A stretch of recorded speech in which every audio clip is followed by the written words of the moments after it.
With World of Warcraft Midnight almost here, you might be wondering if now is the perfect time to come back. If you've seen the house prices, this actually might be your last shot at affordable prices, literally anywhere. Now today we're going to dive into everything that you should do in a patch 11.27 as it drops on December 2nd. So grab a coffee or any beverage of your choosing and let's get into it. So today we got the deer mug. It's the fancy deer mug. That's what we're rocking today. All right, let's get into it. So what's the big picture of this patch? What's coming out and why does it matter? So patch 11.27 is the big pre-patch before the Midnight expansion drops, and it's scheduled to go live December 2nd. So anyways, what's new? First up, there is early access to the housing system that's coming in Midnight, and you're finally going to be able to get your own place. Well, at least in Azeroth. But it requires ordering the Midnight expansion first. If you don't pre-order, however, there is a prologue story quest line leading you to the new Midnight expansion. So if you want to edge all the way up to the next expansion, you can do that. And if you're into heritage armor sets, there's a new one for the Pandaren race. And to get this armor, all you have to do is already have or get a max level Pandaren. And then there should be some quest line that opens up to then get this new armor set, which I think looks pretty neat. There's also the return of some events coming, like the Turbulent Timeways, which feature old dungeons from Shadowlands, and we'll also see the return of the Brawlers Guild, and this has new bosses, and you get some pretty cool mounts and transmogs if you're into that sort of thing. And lastly, there is going to be a huge boom with the housing economy. There's going to be decor items, dyes.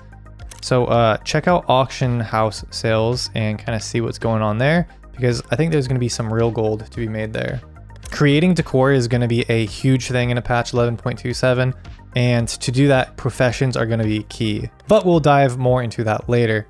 There's probably a couple of other things I miss, but this is kind of the big overview of this patch. And if you're a filthy casual like me, you'll probably figure out all of the in-between things that I missed. But anyways, we don't need to worry about that. So let's dive into the housing portion of this patch a bit more, because this is a big one. If you haven't already pre-ordered the Midnight expansion, you can still check out the neighborhoods or collect housing decor, but you'll be locked from purchasing a home or joining a neighborhood. At least you could avoid those HOA fees, if you know what I mean. So almost every profession will have new housing decor recipes. So if you're a leather worker or a blacksmith, tailor, whatever it is, so now's a good time to dust off the pickaxe and pick up every expansion's version of your profession. Because now that actually matters, because every expansion has its own decor recipes. So every profession kind of has basically its own expansion that it works with. So for example, you could get blacksmithing and you could train it for Legion stuff or the Burning Crusade stuff. And to level it, you have to go get the materials from that zone. And then you could, when this patch drops, make the housing decor related to that era of furniture. I don't think I said that right, but you know what I mean. Now, I don't know if you're seeing the picture here, but this is going to be a huge gold mine because I don't think a lot of people are going to want to work on these old professions. So if you start working on it now, and when the patch comes out, you can start selling these home decor goods, you're probably going to make a good profit. And as we're talking about professions, I think it's worth noting that inscription and alchemy is going to be very useful, as that is how you're going to make dyes, and you're going to use that to change the color of your furniture. Now, if you don't want to be at the mercy of the auction house, it might be worth learning these professions. Another option too is you might be able to mine old world materials and then sell those on the auction house for a lot more than you would currently. But whatever your path is, I think now is a good time to start looking into professions and start leveling up whatever era of World of Warcraft that you enjoy, so then you could get that housing furniture or sell it on the market. Okay, now I have to mention a big but, because I don't think we know how deep you need to be in the profession to start making these recipes.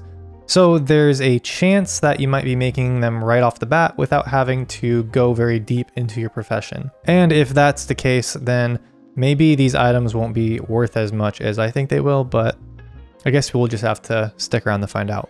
And now for all you achievement hunters out there, you might be stoked because all of that effort is actually going to something. There's going to be a lot of past achievements that are rewarding decor items. Now I'm going to link below, there's a WoW vendors link. It's going to show you all the achievements you could do and all the decor items that are dropping off those achievements. Farming reputation might be a good way for you guys to go, as well as getting exalted will also reward you with a couple new furniture items. I'll link a source down below too, because this gets pretty in depth into the weeds, and if you're a filthy casual like me, you probably don't care too much.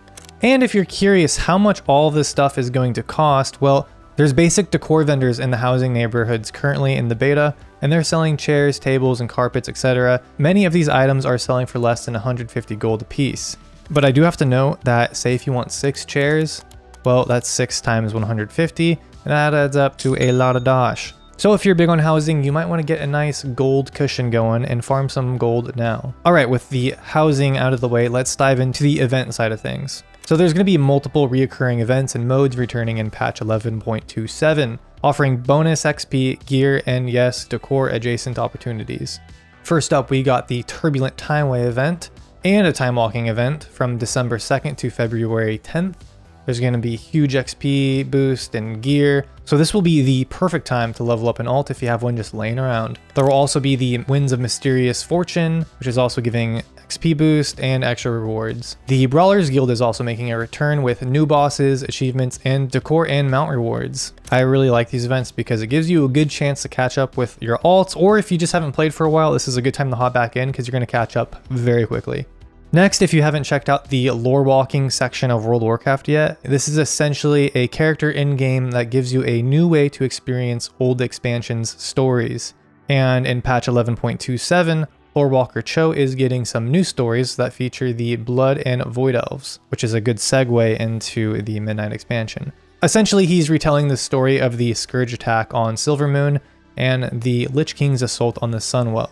And later, players can also learn about the tainting of the Sunwell and the origins of the Void Elves. So if you're into lore, this is definitely something to look into, as this is essentially World of Warcraft's World War II. Well, maybe not, but anyways. Now, if you're looking at gearing this patch, it's looking good. Once the event windows open, timeways, etc., the gearing pace is going to accelerate. The timeways weekly reward box in 11.27 will drop an item level 7-10 piece of gear. That's pretty crazy. That alone might make however you're gearing now obsolete. So in my opinion, I wouldn't really waste your time chasing gear too much. You're going to get a ton of free gear in the patch. Also, if you're like me, I don't really care too much about gear because most of it's going to be worthless once Midnight comes out. So unless you're chasing transmogs or whatever, it might just be worth waiting. Unless you haven't been playing much this expansion or at all this expansion, this is a perfect time to jump in, as you could gear really quickly and go through all of the content that this expansion had to offer. And again, if you're looking at leveling alts, you're definitely going to want to do it this patch because there are some serious XP boosts. So that's basically everything that's coming in patch 11.27. Again, this is the big pre-patch before Midnight. Anyways, I hope you found this useful, and if you did, can you smash that like button, smash that subscribe button, and hit that little bell gently though. Anyways, I'll see you guys in the next one, and please don't scam me on the auction house. Okay, bye.